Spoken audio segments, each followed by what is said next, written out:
Welcome to Bloodbath & Beyond. Today we're doing a retrospective review of Beyond the Darkness, a fate worse than death.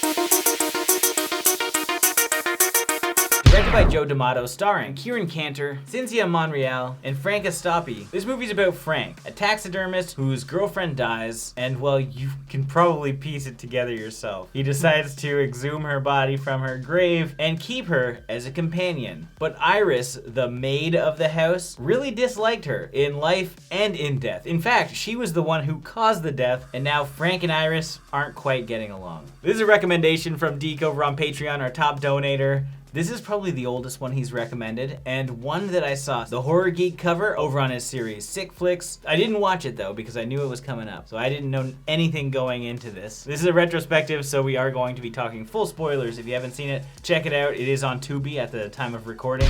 Let's talk about it. So like I said in the synopsis, that's basically how it is. Iris is there with this voodoo guy, kills his girlfriend, and he just goes and takes the body, does his taxidermy thing, and keeps her in a bed just sitting there. And he must be the suavest guy on the planet because everywhere he goes, he runs into a woman and they're just like, I love this guy. I'm gonna go bang him. Suavest or stupidest guy? He's also stupid as shit. But he's like constantly picking up these women and for some reason or another, he has to kill them. And one of them was definitely his fault. He fucking unveils his dead ex-girlfriend beside them and just leaves it like that while he's trying to get with this other girl. Obviously, the girl's gonna see the dead body of your girl. Oh man. The weirdness of the film is what's interesting, is because you have two characters in Frank and Iris that have a oddball relationship. So there's no one left to take care of you now. He's still going for those mommy milkers at the ripe age of 30 or so. 22, that's the crazy part. But just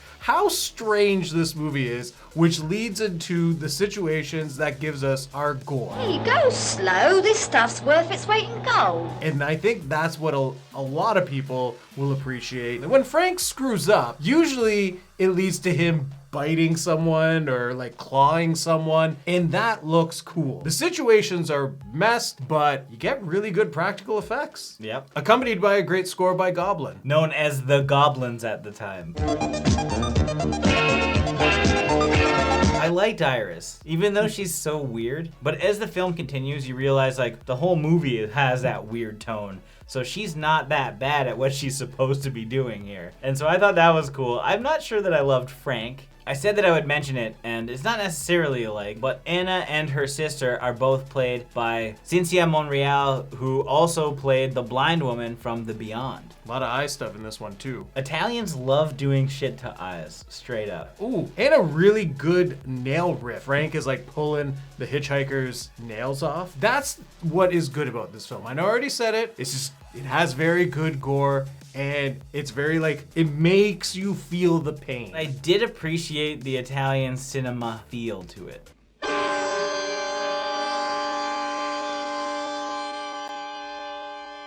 There's something classic about it. I mean, obviously it is classic because it's from late 70s, right? But I think it's both well done and funny. They use these weird in-camera zooms all the time. Whether it's Frank trying to embalm his girlfriend at her funeral and the mortician's in the back wait, what? There's all types of moments like that that are just fantastic. Whether good or bad, I think it's always on a positive side. Now, what didn't we like? There is no dialogue in this movie. Very, very little conversation pieces. So it feels like it's dragging along. I wanted to give that as a that you don't need words to tell a story. And they did do a good job in that aspect. But I was bored just watching someone walking in and out of a room. No one has any conversations to further the story. It also comes in part with the situations are repetitive. Frank has a girl, Frank's girl dies, he needs to dispose of the body, do something with it. So, okay, we know what happens to the first one. He embalms her and keeps her. The next one was a hitchhiker, he chops her up, disintegrates her body, and then they throw her guts outside. Which was cool, I did like that scene. It was a little long-winded because, it's the 70s and it's Italian cinema. The next one, they realized, wait, we didn't have to go through all that effort. We could have just burnt them in the incinerator that we had the whole time. Why didn't you do that with the other girls? This is where you want a kind of bit of exposition going on here, especially with the mortician story, because it's very strange that he's so interested in Frank. He goes like full on detective, and there really isn't a tie to Anna. The dad was like, I want my daughter's grave looked after constantly. And please have the stone we ordered put up. This is the check. that's it. It's a one and done line, and he's not here, and it's the mortician who's trying to like solve the crime. Especially for the fact that he's like paying this guy to go up to the door, like, I'm just gonna sit right here and I'm gonna creep into the house and I'm gonna get this locket. Like, there was a lot of sleuthing around from him for no reason. At the end, when they get like the sister's body back, because the sister shows up, who is played by the same actress, who happened to be alive, the mortician walks in like, yep, that's the body, brings it back, and created like one of the shittiest endings to a film ever.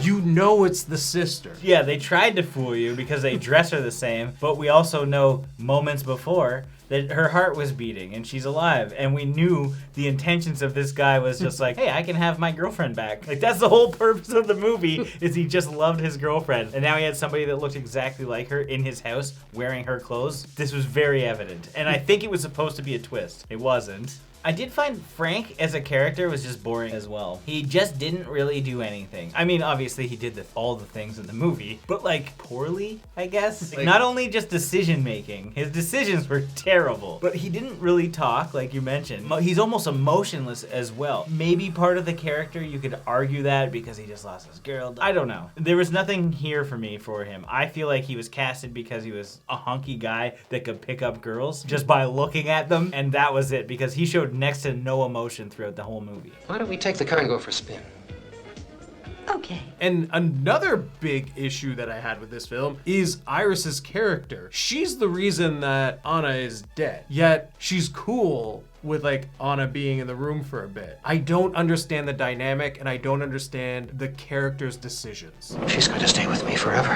Forget about her, she's dead. Yeah, Iris is madly in love with Frank and just wants to be with him with no other distractions. That's why Anna's dead in the first place. Yet she is totally cool with Frank keeping her as a doll, as she calls her, and even cares for her, dresses her, does her nails. Like, what? If you hate this girl so much, you can't doll her up so that Frank is still obsessed with his dead ex-girlfriend. You can't just keep giving him hand jobs in front of his ex-girlfriend. You're never gonna win his heart. But he did. He did turn around one day. It's just like, I'll do everything you ask me to. I'll marry you. he didn't have to say that, and he did. And here's another moment of just like awkwardness, where she brings her whole family to announce their now engagement. He walks in, he just looks at them, he's holding like a glass of wine. Again, no words. He just like puts the glass down and walks out. But no emotions. You could obviously tell like he's weird about it and he doesn't want to be in the situation. But the actor didn't do shit to emote that. And when there's no dialogue, you have to rely on your facial expressions and emotions. And when you're not delivering that, you're really doing everything wrong. Now it's time for our final thoughts and ratings. Beyond the Darkness wasn't the greatest movie. I didn't have an excellent time. I know that people probably would because it does have that old school vibe. It does have some pretty decent gore and like a soundtrack by Goblin. On paper, this is way better than it actually is, I feel. I like the quirkiness and I did like the awkwardness, but unfortunately I hated our main lead, which was Frank. Not only his character decisions, but the acting as well. I thought he was just a bad actor. He didn't emote for anything in the movie, and maybe, I've never met a taxidermist, so maybe that's just par for the course. The movie just got repetitive. Well, we did have some nudity, we did have some good practical effects. There was no major motivation other than mortician guy needs to figure this out, otherwise it'll keep happening. I just don't think it had a lot to offer. So I'm gonna give this 2 Iris eating like a sloppy bitch out of 5. There's a lot that I can appreciate in this film, and I know where the fan base is probably coming from. I liked the practical effects, the nudity is a good touch, and the soundtrack is great. It's just the characters in the story, it doesn't really matter. I had a fun time watching it with Jay, but it's not a movie I'm gonna recommend or go out and watch again, just by the pacing alone. So with that being said, I'm gonna give this film 1 License to Run out of 5. Sorry. Where'd you get your license? As always, thank you for watching. Like this video and comment below with your thoughts on the film if you've seen it. If you haven't and you do want to check it out, links are in the description. But I would recommend that you check out The Beyond. We have a review of that, a much better Italian movie from the same era with one of the same actors. Highly recommend. And if this is your first time here, make sure you subscribe to the channel, stay up to date with everything, Bloodbath, and beyond.